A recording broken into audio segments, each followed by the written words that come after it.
¿Qué tal? Muy buenas noches, bienvenidos un miércoles más al Filandón, bienvenidos a este espacio de tertulia que abrimos en la 8 cada semana en compañía del Diario de León y que sigue visitando la provincia. Seguimos recorriendo distintos rincones de la provincia leonesa. Hoy nos acercamos al Valle de la Ciana, a Villablino. Estamos en su casa de la cultura porque si bien hace 7 días visitábamos un municipio al alza, o que por la cercanía a la capital, como es Villaquilambre, no había tenido un problema serio demográfico y seguía con ese reto de llegar a los 20.000 habitantes, hoy nos acercamos al caso contrario, a un municipio que no estuvo muy lejos hace unos años, pero que en los últimos 15 o 20 pues ha perdido prácticamente la mitad de esa población y representa ese gran problema que ya está copando el debate político en todas las esferas, como es el de la despoblación. Afrontan importantes retos nuestros pueblos y nos acercamos a uno de estos municipios, como es el de Villablino, el Valle de la Ciana, y para hablar de la situación de este municipio en concreto tenemos a su alcalde, a Mario Rivas. Muy buenas noches. Hola, buenas noches. Muchas gracias por acompañarnos, por recibirnos aquí en Villablino. Bueno, gracias a vosotros por acercaros hasta aquí, esta es vuestra casa. Nos acercamos, como decimos, a charlar sobre esos problemas que afectan al medio rural, personificados en este caso, ejemplarizados en la situación del Valle de la Ciana, además cuenca minera, que también afectada por la crisis de un sector fundamental en nuestra provincia. Y para hablar de todo esto también nos acompaña nuestro compañero del Diario de León, Alberto Domingo. Muy buenas noches. Muy buenas noches. Y el jefe de informativos de la 8 León, Germán Gabela. Buenas noches. ¿Qué tal? Buenas noches. Gracias también a los dos por acompañarnos. Hechas las presentaciones ya y sin más dilación entramos en materia, poniéndonos un poco en contexto, preguntándole al alcalde, a Mario Rivas, qué radiografía podríamos hacer de la situación actual del municipio. Como decimos, en los últimos años esa pérdida de población, la crisis minera que ha afectado de forma muy importante al municipio. A día de hoy, ¿cómo podríamos calificar esa situación o qué radiografía podríamos hacer de Villablino y del Valle de la Ciana? Bueno, tenemos que ser sinceros con la situación que se está viviendo aquí, ¿no? Y hay que analizarla desde puntos de vista totalmente diferentes. Uno, que es la situación en la que nos encontramos a través de la crisis del sector del carbón, el monocultivo económico del que hemos dependido tradicionalmente en nuestro municipio, y dos, la ilusión con la que tenemos que afrontar un futuro que tiene que venir vinculado a otra serie de alternativas, sin desechar, por supuesto, la posibilidad de agotar hasta el último minuto el carbón, pero que hay alternativas interesantes, que podremos hablar de ellas y que son numerosas, porque este valle, desde luego, los recursos que tiene creo que son infinitos y que hay que saber aprovecharlos y canalizar todos los esfuerzos hacia otros puntos que nos pueden ayudar a salir adelante. Pues vamos poco a poco analizando esas cuestiones, Alberto. Bueno, en el tema del carbón, primero yo quisiera saber si ya es una cuestión si el carbón ya pertenece al pasado del Valle de la Ciana, y por otra parte, ¿qué opinión tiene de la política energética de Pedro Sánchez, en el que vamos hacia una descarbonización? En cualquier gobierno ya vamos hacia esa tendencia, pero en concreto se dice que Teresa Rivera, la nueva ministra del ramo, no es precisamente una partidaria de conservar el carbón. ¿Qué opinión te merece a ti estas cuestiones? Bueno, lo primero, desde luego no podemos hablar en pasado en nuestro municipio del carbón. Tenemos aún a día de hoy la única mina de interior que hay en toda la comunidad autónoma y de las pocas que quedan en el panorama nacional, además de recoger un número importante de trabajadores afiliados a la Seguridad Social en la minería, no solo en nuestra comunidad autónoma, sino en la comunidad autónoma de Asturias, que son residentes en nuestro municipio. Por lo tanto, el carbón sigue latente y esperamos que pueda tener una continuidad. Y hablar de lo que me parece la política energética que va a seguir Pedro Sánchez, yo creo que Pedro Sánchez conoce perfectamente la situación de la minería, porque se la hemos trasladado, entre otros sitios, desde este municipio, ¿no? Tuvimos la oportunidad de hacérselo llegar en su momento cuando nos visitó, cuando estábamos en aquella campaña de primarias, y sabe directamente, y dentro de su grupo hay gente muy relacionada con el tema y sensibilizada con el tema del carbón.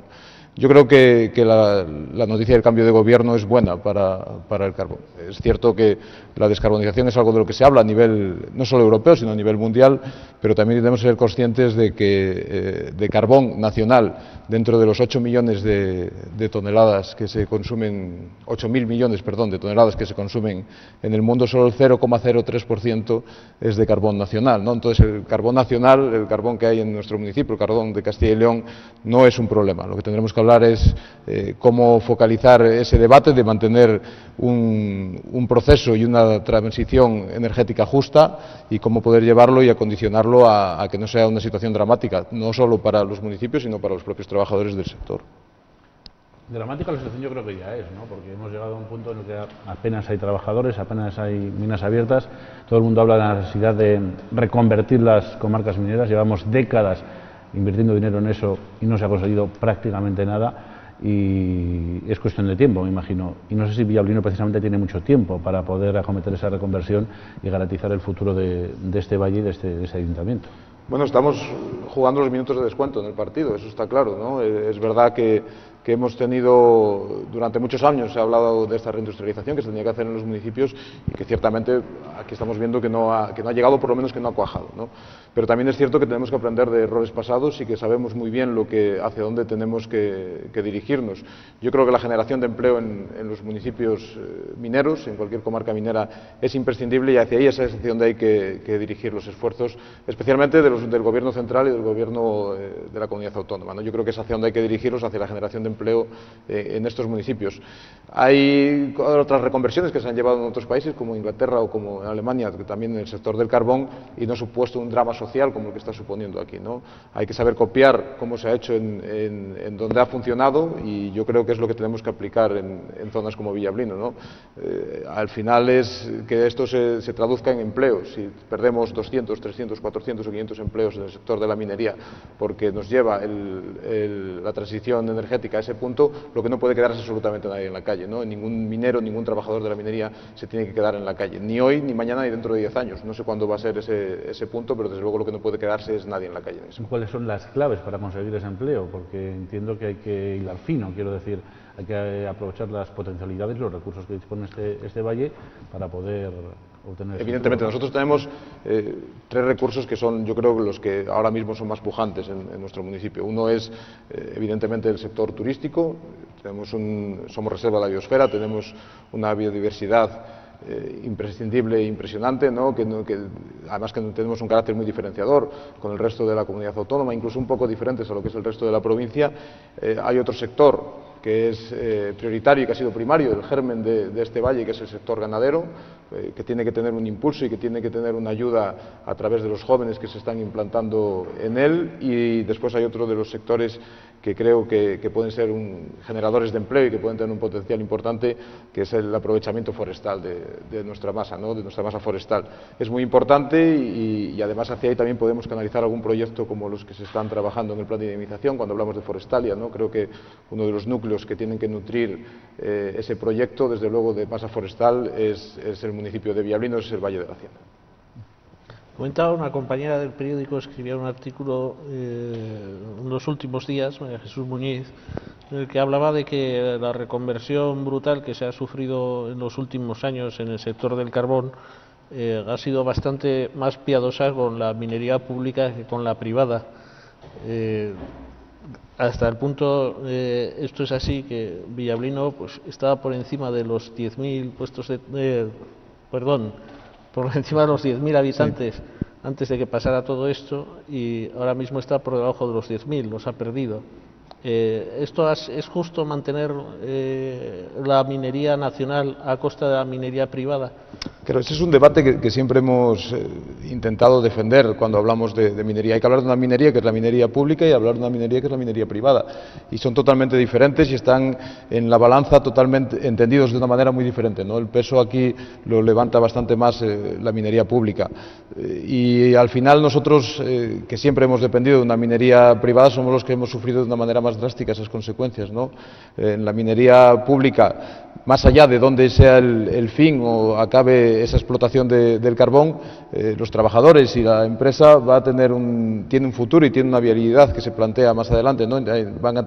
Se está trabajando ya en una reconversión para que no se quede nadie fuera, ¿no? Y ese es el problema y lo que planteaba y lo que decía anteriormente, que nos estamos encontrando en la minería privada, que ahora mismo estamos viendo cómo se han cerrado en algún momento minas, cómo hay procesos con concursales en otras empresas y la gente se queda en la calle y además teniendo que acudir al fondo de garantía salarial, ¿no? Es algo que era impensable y que se tenía que haber previsto y que no se ha previsto en el caso de la minería pública y sí en el caso de la minería privada y sí se ha previsto en el caso de la minería pública. ¿Ha faltado perspectiva en los directivos de la minería privada? Porque esta era una situación que venía anunciada.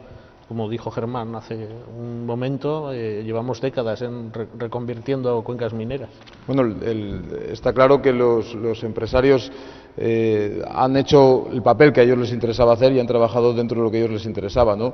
El empresario lo tiene más fácil, relativamente más sencillo que el trabajador, ¿no? El empresario, mientras encuentra la viabilidad de la empresa, sigue adelante con ella y en el momento que no la encuentra o la saca a un proceso concursal o la cierra. Eso es algo que no se puede permitir el trabajador, ¿no? El trabajador sufre esas consecuencias. Yo creo que la previsión tenía que ir enmarcada hacia hacer una mina competitiva y una mina viable. Tenemos un ejemplo en nuestro municipio, tenemos a HBG del Grupo Viloria, que es una mina que ha dicho en innumerables ocasiones que puede seguir adelante sin ningún tipo de ayuda y sin ningún tipo de subvención. Es más, no está inmersa en ningún proceso concursal, ¿no? Yo creo que todos tenían que haber seguido un poco ese camino y no encontrarse en una situación dramática, por ejemplo, como la que se encuentra otra de las empresas que afecta directamente a nuestro municipio, que es Astur Leonesa, lo que era antiguamente CMC, que por esa falta de previsión está pasando de un proceso de liquidación a otro, de una administración concursal a otra, y al final los que sufrimos las consecuencias somos no solo los trabajadores del sector, sino también la comarca de una forma muy directa. Entiendo que una de las claves para mantener el poco carbón que se pueda mantener será que se continúen abiertas las térmicas, porque si no, sí que ya no tendría ningún sentido, porque no tendríamos qué hacer con ese carbón, dónde quemarlo. ¿El gobierno de Pedro Sánchez apuesta por el mantenimiento de las centrales térmicas o busca la energía alternativa por encima de todo lo demás? Bueno, yo creo que hay una clave en esto que estamos hablando y que además nos influye directamente a nosotros, ¿no? Que es Ciuden. Ciuden yo creo que es la pieza fundamental en todo este entramado de lo que es el generar una electricidad a través de un carbón limpio. Y es algo que ha estado abandonado sistemáticamente en los últimos años, ¿no? El gobierno de Pedro Sánchez tiene claro que Ciuden es una pieza fundamental para poder hablar de consumir carbón durante el tiempo que sea necesario, un carbón limpio, como se ha hecho, por ejemplo, en proyectos similares en Islandia, que tenemos ejemplos desde hace muy poco tiempo en el que es una central generadora de electricidad a través de carbón, de un carbón limpio, con una tecnología muy parecida a la que llevamos investigando aquí en Ciuden durante muchos años, se puede hacer. Y es importante Ciuden porque al final, por ejemplo, Compostilla es la más cercana, ¿no? Es la en la que se podía aplicar esa tecnología, y Compostilla inevitablemente recoge el carbón de las minas más cercanas, ¿no? De las minas de este municipio y de las minas del Bierzo. Yo ahí estoy claramente a favor de que se siga apostando por Ciuden, creo que es la pieza fundamental para salvar el carbón, y estoy seguro, convencido, y además he tenido hasta la oportunidad de trasladarlo en algún momento directamente a Pedro Sánchez y a los que tienen que hacer esas políticas en este caso, de que se tiene que apostar mucho por ello, porque al final es la pieza fundamental para poder hablar de seguir consumiendo carbón de una manera limpia y como se pretende hacer, ¿no? No solo en Europa, sino a nivel mundial. Pero antes hay que pararle los pies a las eléctricas, porque el cierre de las centrales está ahí, salvo la de La Robla en León, Compostilla y Anllares cierran ya. ¿El decreto que sacó adelante el Partido Popular en este sentido les parece positivo, por lo menos para intentar frenar eso, las decisiones unilaterales por parte de las eléctricas? Las eléctricas lo que no pueden campar es a sus anchas, que es lo que pretenden, ¿no? Al final están haciendo lo que quieren, o están haciendo una presión tanto a los gobiernos autonómicos como a los gobiernos nacionales que yo creo que no son decentes, ¿no? El mantenimiento de las térmicas, ese era el decreto que se proponía, hay que tener o analizarlo sinceramente, ¿no? Yo sí creo en el mantenimiento de las térmicas, pero tiene que venir vinculado al mantenimiento del consumo de carbón nacional. Hay que hilar esa parte, porque si hablamos de mantener unas térmicas sin consumir el carbón nacional, al final estamos calzando una pata y descalzando otra, ¿no? Tiene que ir ligado directamente, y yo creo que ahí es donde tenemos que trabajar, y donde no podemos confundir el mensaje y en el que tenemos que aliarnos todos. Hay un ejemplo, ¿no? Desde ACON, desde la Asociación de Comarcas Mineras, en la que estamos integrados los diferentes municipios, independientemente del signo político al que pertenezcamos cada uno, dirigimos claramente los esfuerzos hacia eso, ¿no? Hay que mantener, y decimos que hay que mantener las térmicas, pero siempre con un consumo de carbón nacional, porque si no, al final de poco nos serviría, ¿no? Mantendríamos un empleo con carbón de fuera, que al final es el que nos está quitando o reduciendo o cerrando las minas en este caso. Cada vez que hablamos de defender el carbón, ponemos ejemplos de lo que se hace en otros países. Hablaba de la Ciuden, poniendo el ejemplo de lo que se hace en Islandia, de las reconversiones mineras hablando de Inglaterra, de Alemania. Cuando se habla de pelear en Europa se pone, pues eso, el ejemplo de países que están llevando la voz cantante o que están cambiando sus políticas. ¿Qué ocurre en España para que no exista también esa mentalidad, con un problema que llevamos arrastrando tanto tiempo, con un sector que tiene tanto peso, para que tengamos que mirar lo que hacen otros y aún así parece que esas medidas no se siguen aquí en este país, y sí en otros países donde el carbón tiene ese mismo peso y sí está teniendo ese apoyo? ¿Qué ocurre aquí en España para que a lo largo de los años siempre esté en el filo de la navaja? Bueno, pues tengo que ser muy sincero. Yo creo que aquí vamos a trompicones, ¿no? No estamos funcionando con determinados momentos y en determinados gobiernos de una manera diferente. Hay que marcar una política energética de país. Y eso le corresponde no solo al partido que gobierna, sino a todos los restos de grupos. Y yo creo que esa es la pieza fundamental que nos falta a nosotros y que sí tienen otros países, ¿no? Si tuviéramos claro hacia dónde vamos energéticamente en nuestro país, yo creo que la solución para los municipios mineros y para la reconversión de la minería sería eminentemente más sencillo. Y es evidente que en otros países funciona, así que es por ahí por donde tenemos que empezar a copiar. Volviendo por un momento al tema de la reconversión, yo no sé si los últimos pasos dados por la Junta de Castilla y León para intentar pilotar un plan de reactivación de las comarcas mineras a través de proyectos empresariales, de desarrollo alternativo, ¿está funcionando bien o no?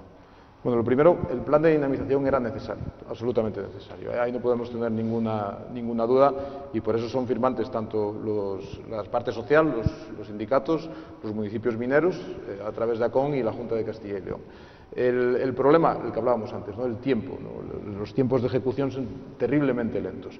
Pero bueno, es cierto que ya hay proyectos que han llegado y que se han incluso ya dotado de financiación, como por ejemplo aquí en nuestro municipio hablamos de esa ampliación de Leitariegos, de esa modificación tan importante que supone para la estación Valle de la Hacienda Leitariegos, pero hay otra serie de proyectos como que hablábamos de Forestalia o algunos de algún municipio cercano, como por ejemplo podría ser el que se tiene previsto para Cabrillanes o el de La Robla a través de esa residencia, ¿no?, que se ha impulsado.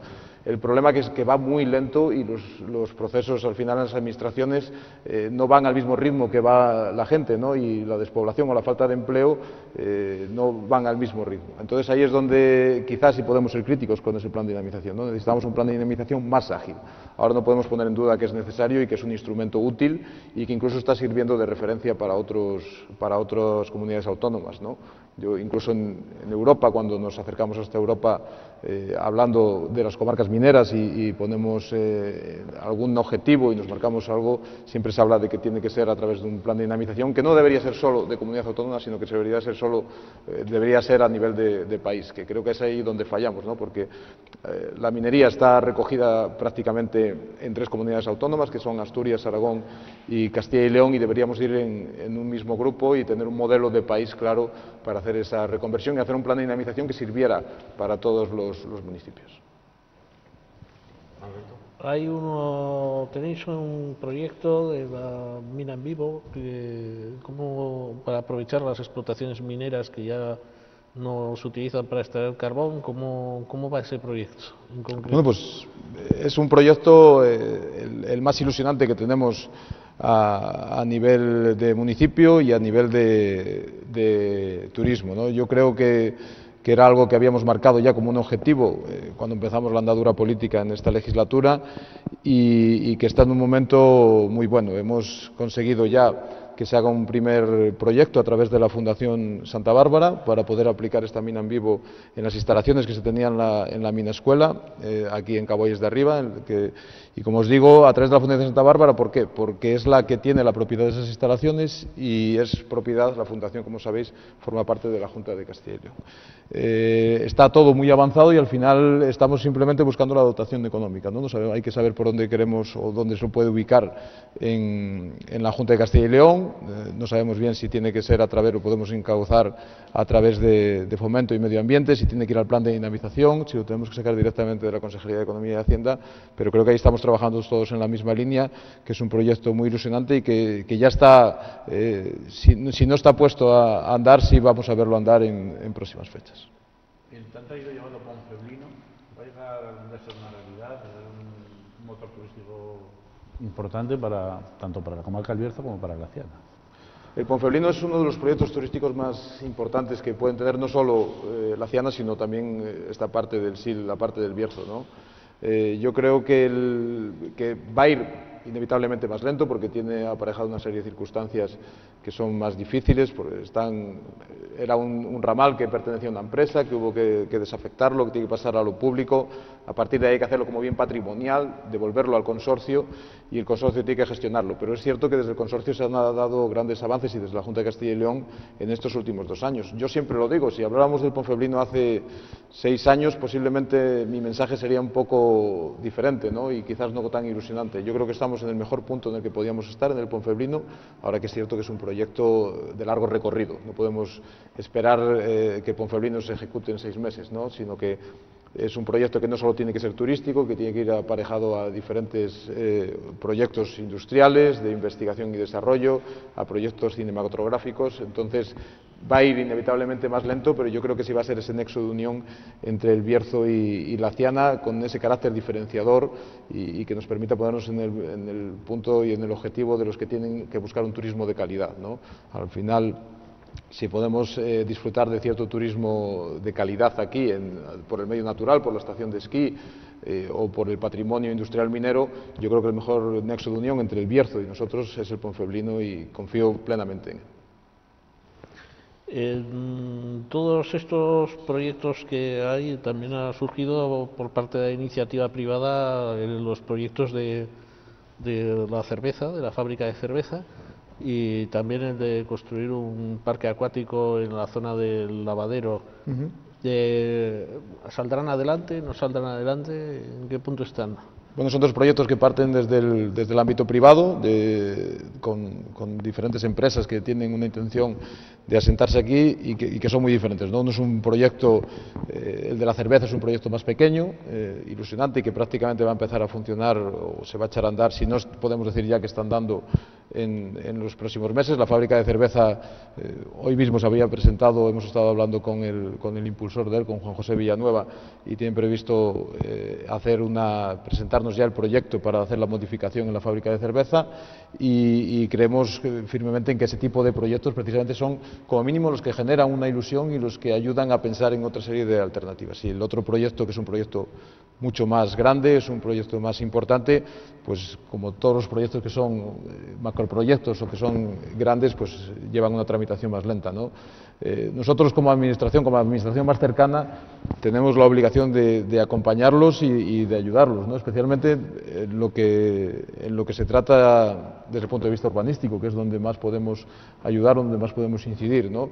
Desde luego, cualquier proyecto que genere empleo, aunque solo sea un empleo, tiene que estar apoyado por la institución municipal, y nosotros como ayuntamiento siempre tendremos que volcarnos en ellos. A nivel de calle se habla mucho de proyecto, pero llega un momento en el que el ciudadano de a pie necesita encontrar realidades, necesita precisamente para tener esperanza, para poder creer no ya en el futuro de la comarca, sino en su propio futuro, en sus propias oportunidades, ¿no? ¿No se echan en falta estas realidades? Sí, es lo que hablamos.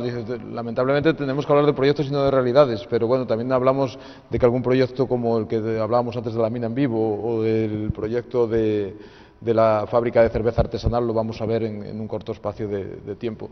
Estamos muy necesitados de poder ver cómo esos proyectos empiezan a funcionar, porque es cierto que la ciudadanía lógicamente está cansada de que se les diga y se les prometa y continuamente se les esté diciendo que se pueden hacer otra serie de cosas y no ver al final de ese túnel, ¿no? Pero en próximas fechas, no muy lejos, vamos a poder ver cómo algunos de estos proyectos de los que hablamos se convierten en realidades, y yo creo que eso va a servir para que al final se vea cómo otra serie de proyectos más se van uniendo y van saliendo adelante. Hablábamos de estos 2, pero es que también tenemos otro ejemplo, ¿no? Hace poco que es un proyecto muchísimo más pequeño que estos, ¿no? Pero unos vecinos de aquí de nuestro municipio, antes de tomar la iniciativa de irse fuera, deciden apostar por rehabilitar una de las antiguas partes que había como residencias mineras, y poder hacerlo y hacer un albergue, ¿no? Es un ejemplo de que se pueden buscar diferentes alternativas aquí, y yo creo que, como te digo, poco a poco y granito a granito, pues al final se va haciendo grande. Enseguida retomamos la conversación en este punto, pero ahora tenemos que hacer un alto en el camino. Llega el momento de la pausa para la publicidad, pero regresamos en unos instantes para seguir charlando con Mario Rivas, con el alcalde de Villablino. Hasta ahora mismo.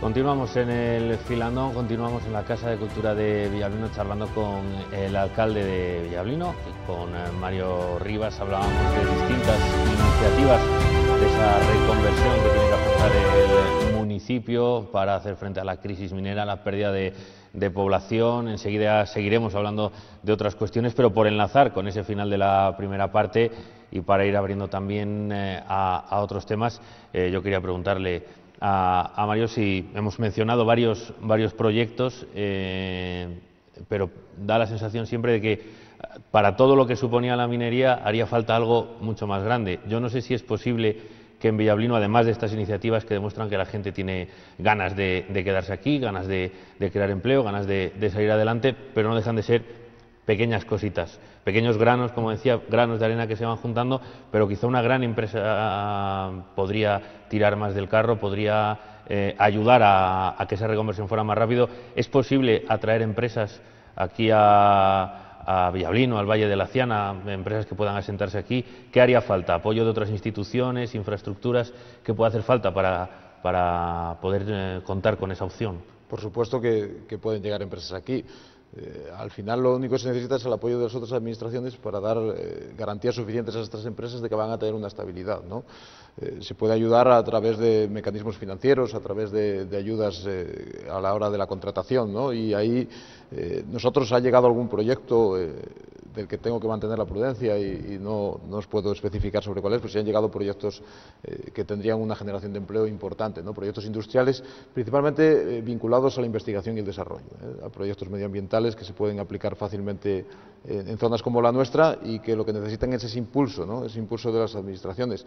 Hay un mecanismo que se estaba utilizando para esto, que son los fondos MINER, para las empresas que quieren salir o que quieren instalarse en municipios mineros.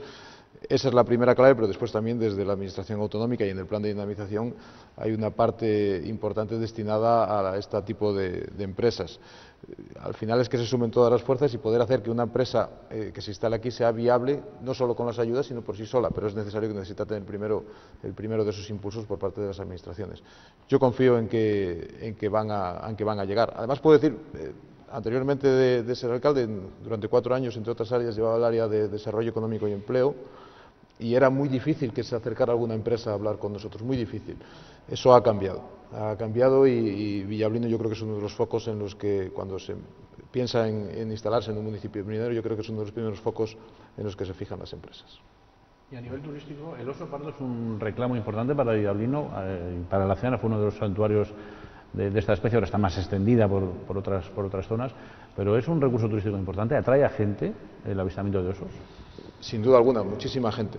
De hecho, estamos intentando coordinar con la Fundación Oso Pardo una serie de cursos para dar a los profesionales del sector turístico aquí en nuestro municipio para intentar fomentar de alguna manera un turismo cero de calidad, ¿no? Para que se pueda dar o recibir a ese público que es el que tiene el oso, que por lo general es un turismo de mucha calidad, muy respetuoso con nuestro entorno y que podemos decir hoy en día que el oso es uno de nuestros mejores embajadores, ¿no? Al final miramos un poco los libros de la oficina de turismo que tenemos aquí y tenemos a gente de Bélgica, gente de Inglaterra, franceses, alemanes que se acercan aquí especialmente a ver el oso y a intentar ver el urogallo, ¿no? Son los dos reclamos como fauna más importantes que tenemos y yo creo que tenemos que saber manejar un poco mejor esa imagen del oso, ¿no? Y ahí también hemos pedido ayuda a la Junta de Castilla y León porque desde hace varios años hemos estado siempre fijándonos en que esto puede ser un recurso muy importante para nosotros. Hay puntos de avistamiento fijos que se deberían de haber marcado y que llevamos solicitando durante mucho tiempo porque eso tiene un reclamo muy importante para las empresas, el poder ubicarse en un punto en el que tú puedas ver el oso por lo menos de 10 veces que acudes a él, durante 8 lo puedes ver en su medio natural y respetando y conviviendo con él como se debe de hacer. Y bueno, hasta ahora no parece ser que no había fórmula de regularlo, y ahora mismo pues estamos viendo que sí que hay un camino, y que próximamente pues también seguramente hablemos de que tenemos unos avistamientos fijos de osos en nuestro municipio, como los hay por ejemplo en otras zonas de Asturias, y que tienen un éxito relevante dentro de donde están ubicados. Siempre un turismo controlado, ¿no? Porque hace el año pasado, ¿no?, esas imágenes que vimos de un vídeo de un grupo grande de gente casi acosando al oso, poniendo en riesgo su propia vida y la del animal, eso hay que controlarlo, claro está. Claro, evidentemente, esto tiene que estar regulado. El turismo osero tiene que ser un turismo regulado, y hay que disfrutar del oso con unas condiciones, ¿no? Y las condiciones, como te decías, disfrutar de él en su medio natural y respetando su espacio, ¿no? Porque lo bonito de ver al oso no es verlo correr por una carretera delante de un coche. Lo bonito de ver al oso es verlo en su medio natural, conviviendo, y ahí es donde tenemos que fijarnos y hacia donde tenemos que ir, ¿no? Hay que regularlo, porque es cierto que tampoco está regulado a nivel autonómico, ¿no? Y entonces hay que regularlo y saber bien cómo tenemos que hacerlo y cómo queremos hacerlo. Yo creo que el mejor camino ahí es escuchar a la Fundación Oso Pardo. En Asturias lo tienen regulado, lo han hecho a través de ellos, y creo que debemos de fijarnos en eso como un ejemplo para aplicarlo en nuestra zona. ¿Y puede convivir con modelos ganaderos de explotación extensiva, por ejemplo? Digo, otro vídeo que vimos hace unos días de esos mastines, no peleándose, pero bueno, sí enfrentándose a una osa con 2 crías. ¿Son compatibles la conservación del oso con la ganadería extensiva? Totalmente, ¿no? Y el ejemplo que me ponías del vídeo, yo creo que es el mejor ejemplo que podemos poner, ¿no? No es ni ningún ataque de los mastines hacia el oso, ni del oso hacia los mastines. Los mastines es otro de los emblemas de nuestro municipio. Están pastoreando una cabaña de ganado extensivo, de vacuno, y lo que hacían era marcar su territorio para que el oso no lo traspasara. Y el oso lo que hacía era defender a sus crías dentro de su territorio, ¿no? Es un ejemplo claro de que puede ser así. También tenemos que decir que no hay un ataque significativo del oso hacia la ganadería, ¿no? Eso no lo podríamos poner como un punto negro del oso en nuestro municipio. Hay pequeños ataques muy puntuales y muy alejados en el tiempo, y que se podrían denominar, en vez de ataques, accidentes, ¿no? Al final. Yo creo que no tiene nada que ver, por ejemplo, la convivencia del lobo con la ganadería en extensivo a la convivencia del oso. El oso es perfectamente compatible, y yo creo que nuestro valle es un ejemplo de ello. En la ruta circular se incluyen avistamientos de la ruta circular que queréis hacer por los montes de la Sierra. ¿Se incluye también la posibilidad de avistamientos de oso y de urogallo? Esa ruta circular de la que hablábamos, ¿no?, que es hacer una ruta que transite por todo el valle y que tiene que tener una caída hacia cada una de las pedanías y de las brañas que tenemos, ¿no? Tenemos una braña prácticamente en todas las pedanías de nuestro municipio. Estos puntos de avistamiento de osos de los que estamos hablando van a estar ubicados en alguna de estas pedanías, ¿no? Entonces se puede conjugar muy sencillamente, y creo que va a ser otro atractivo más, ¿no? La ruta circular es uno de esos proyectos que tenemos y que esperemos que poder sacarlos adelante, porque creo que puede llamar la atención precisamente para poder seguir fomentando ese turismo natural, ¿no? Se podría hacer la ruta, y es una de las cosas que tenemos en mente, no solo a pie, se podría hacer la ruta en bicicleta, ¿no? Y al final tener algo que sea propio nuestro y que no se pueda disfrutar en otro sitio, ¿no? Hablar de que vamos a tener una ruta que circula o que transita por los 14 pedanías de nuestro municipio, y que vas a ver 14 brañas diferentes que tienen una singularidad muy característica cada una, ¿no? Que no tiene nada que ver la braña de Lumajo con la braña de Bonverde, ¿no? La que hay en Villajer, son totalmente diferentes. Yo creo que eso es una de las riquezas que tenemos y que hay que saber aprovechar. Una pregunta, ¿es posible ver al urogallo tan frecuente como al oso? Bueno, primero, ¿es posible verlo? Los que somos de aquí, pues al final, y tenemos convivimos diariamente por los montes, es complicado, ¿no? No es tan sencillo como el oso, y además hay que tener en cuenta que el urogallo está en una situación crítica que no es la misma que la que tiene el oso. Entonces por eso hay que respetar profundamente al urogallo. Los avistamientos de urogallo pueden ser casuales, nunca deben ser intencionados, ¿no?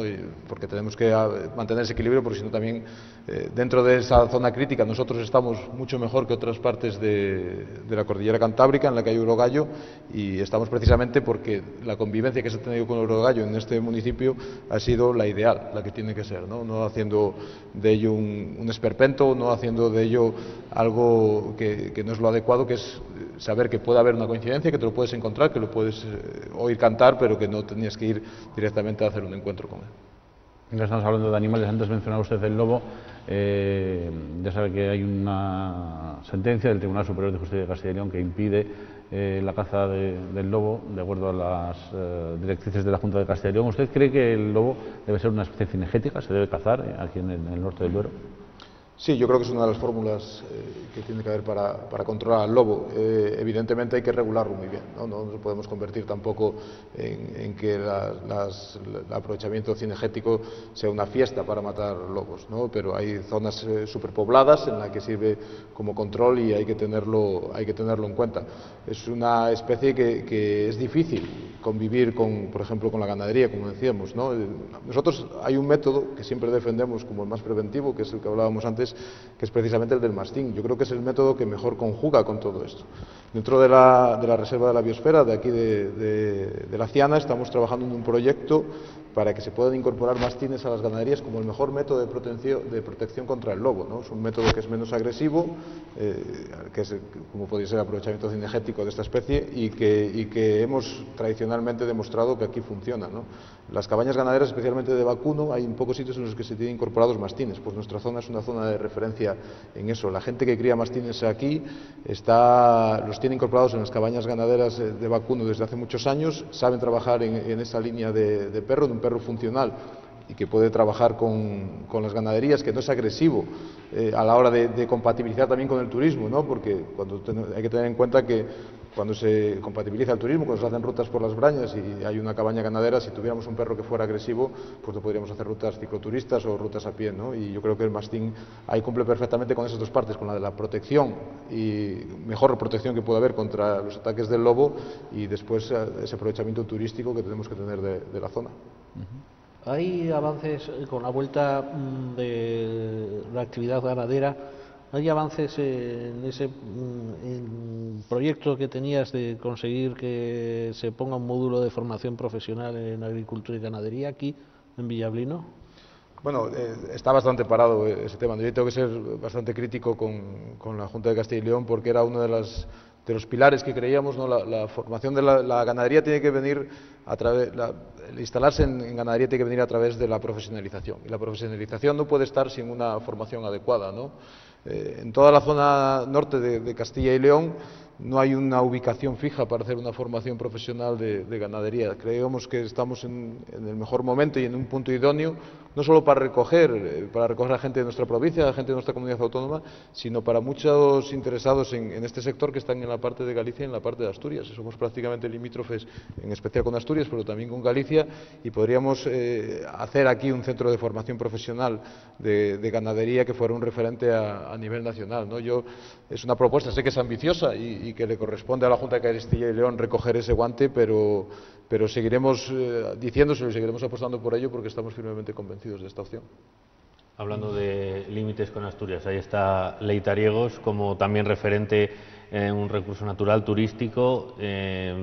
Mencionaba antes pues esas mejoras que van a llegar para la estación. ¿Qué recorrido puede tener esa estación de Leitariegos, Valle de la Ciana, pues en estos tiempos que parece que cuesta tanto ver que nieve, que cuando nieva parece que viene acompañado de ventiscas? Este año al final se salvó la temporada, pero parece que estos últimos años cuesta un poco más. ¿Qué recorrido puede tener, tanto con esas mejoras, que se pueda aprovechar mejor los inviernos, como durante el resto del año? No sé si hay proyectos para intentar también sacarle partido a la estación. Bueno, la primera clave es modernizar la estación, una estación que ya tenía unos déficits importantes, ¿no?, para poder acoger a más público. Somos muy singulares también en ese punto, ¿no? La estación de esquí Valle de la Ciana Leitariegos es una estación de esquí familiar, una estación de esquí pequeñita para aprendizaje, pero eso también nos da un punto por encima de otras, ¿no? Uno de las mayores inversiones que se tienen o que se tienen previstas a través de esas mejoras es la inhibición artificial, la mejora de las balsas para hacer esa inhibición artificial. Yo creo que ahí podremos mantener un poco más o alargar un poco más la temporada, y también inevitablemente dependemos de la nieve, ¿no? Ahí poco tenemos que decir, si no nieva no podríamos hacer mucho, pero por eso tenemos que trabajar, y yo siempre digo que la estación de esquí tiene que ir un poco más allá y tiene que saber desestacionalizarse. Siempre se lo hemos trasladado a la Diputación, que al final es quien tiene las competencias aquí, se lo hemos dicho también a la Junta ahora cuando hemos hablado del plan de dinamización. Hay proyectos que se pueden aparejar aquí porque es cierto que los recorridos de las pistas pues son de 8 kilómetros, son pequeñitos, a lo mejor es más difícil encontrar proyectos para desestacionalizar, pero bueno, hay ejemplos también en otros sitios, como por ejemplo ese trineo natural del que hemos hablado en alguna ocasión, que nos parecía un proyecto muy bonito para poder acoplar a nuestra estación y que vamos a ver si en algún momento hacemos un poco saltar o iluminar esa bombilla de alguien y apuesta por hacerlo, ¿no? Porque era una de las partes que se podían aprovechar no solo en invierno, sino durante todo el año.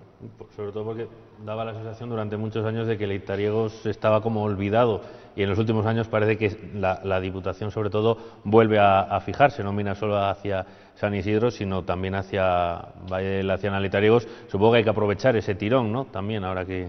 Por supuesto, sí ha habido un cambio significativo. Yo creo que la inversión que se va a hacer en el plan de dinamización son de 3 millones de euros por parte de la Junta de Castilla y León y 3,5 millones por parte de la Diputación Provincial, ¿no? También era un poco lo que se buscaba, implicar desde el plan de dinamización a la Diputación a poder ayudar y a sumar en una infraestructura que al final es suya, ¿no? Yo creo que ellos lo han sabido entender perfectamente.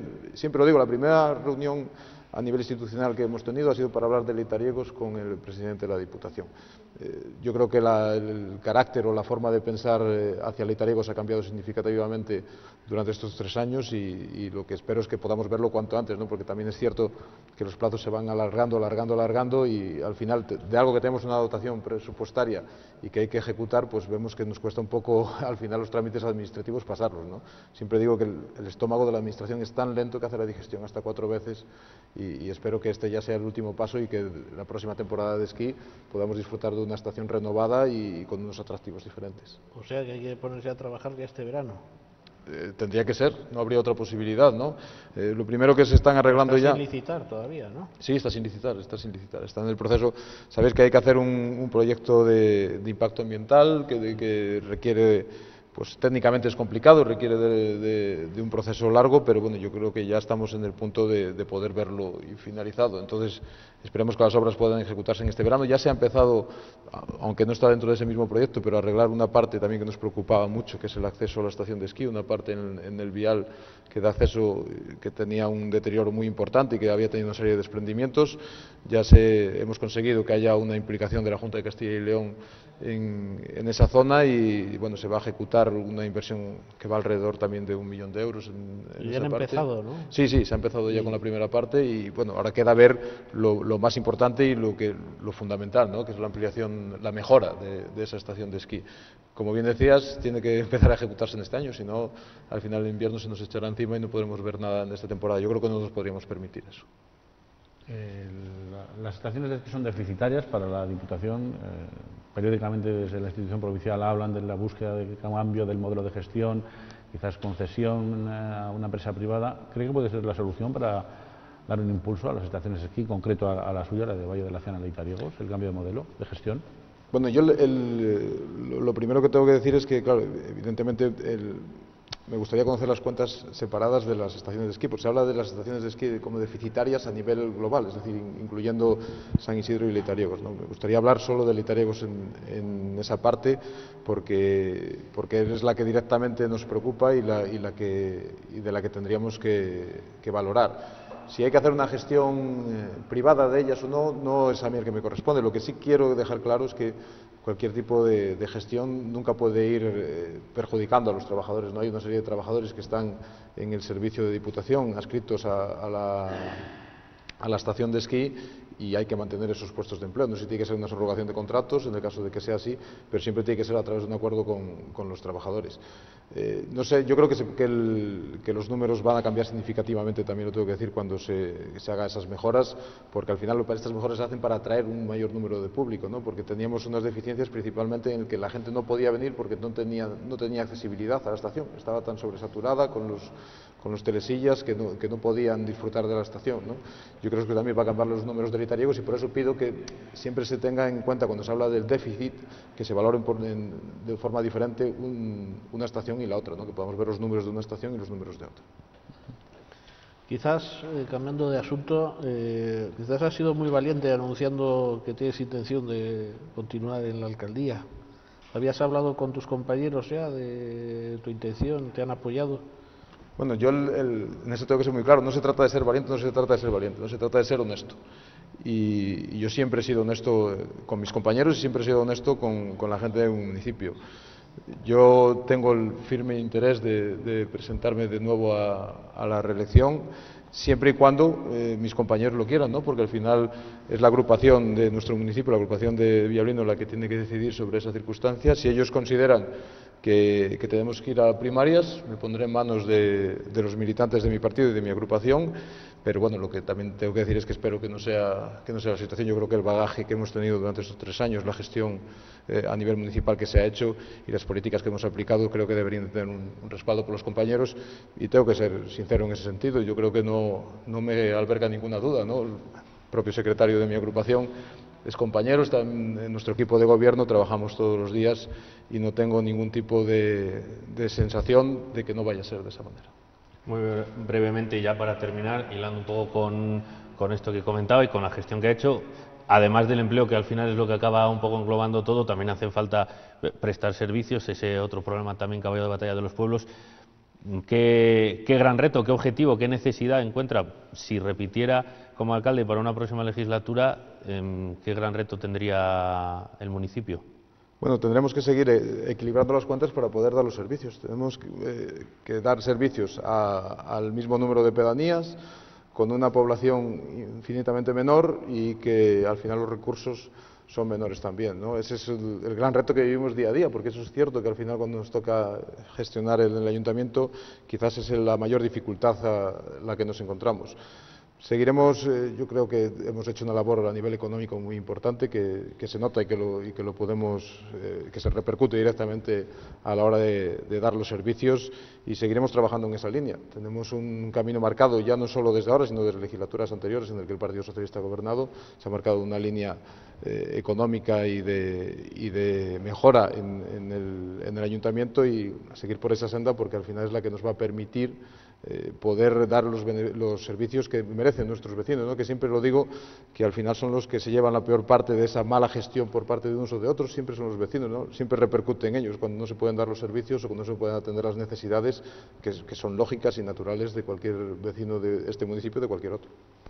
Muy bien, pues de esta manera llegamos ya al final de este filandón. Mario Rivas, alcalde de Villablino, muchísimas gracias por habernos acompañado, por habernos acogido, como decíamos, en esta Casa de Cultura de Villablino. Muchas gracias. Gracias a vosotros. Y gracias, por supuesto, a Alberto Domingo, a Germán Gabela, gracias por haber estado también aquí en un nuevo filandón. Y sobre todo a todos ustedes, gracias por acompañarnos una semana más. Regresamos dentro de 7 días, así que por nuestra parte es todo. Nos despedimos hasta el próximo miércoles. Gracias por su atención y muy buenas noches.